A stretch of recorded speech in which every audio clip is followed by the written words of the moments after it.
দুর্নীতিবাজ, ব্যাংক লুটেরা, মাফিয়া, সন্ত্রাসী, কালোবাজারি, সিন্ডিকেটকারীদেরকে, বিদেশি নাগরিকদেরকে, যারা বাংলাদেশে গত 17 বছর সাধারণ মানুষের সাথে থাকেনি, যারা বাংলাদেশের অর্থ ব্যাংক লুট করে কানাডায়, মালয়েশিয়া, বেগমপাড়া বানিয়েছে, তাদেরকে সংসদে প্রেরণ করতে চাচ্ছে।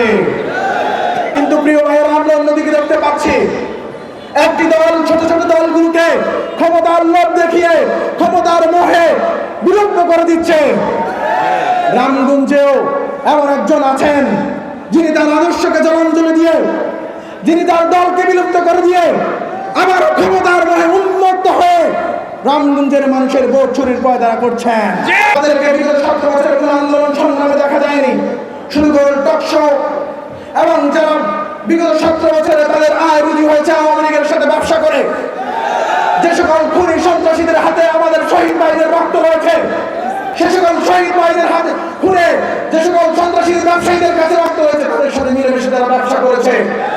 তারা আজ বাংলাদেশের মানুষ এবং তারা আজ রামগঞ্জের মানুষের কাছে ভোট চাইছে। আমরা দেখতে পাই বিএনপির মহাসচিব বলেছেন, আওয়ামী লীগ থাকলে, নৌকা মার্কা থাকলে একটি গণতান্ত্রিক প্রক্রিয়া তাকে অব্যাহত থাকতো। গতকাল আমরা দেখতে পেয়েছি ভারতীয় সাবেক রাষ্ট্রদূত হর্ষবর্ধন শৃঙ্গলা বলেছিলেন, জামাতের নেতৃত্বাধীন জোট সরকার গঠন করতে পারবে না, যদি পারে তাহলে নাকি কারচুপির নির্বাচন হবে। তাহলে আমরা বিভিন্ন চার হয় কিনা? কারা এক ভাষায় কথা বলছে, কাদের টোন একরকম, কারা আবার এই দেশটাকে ভারতের কাছে হস্তান্তর করতে চায়।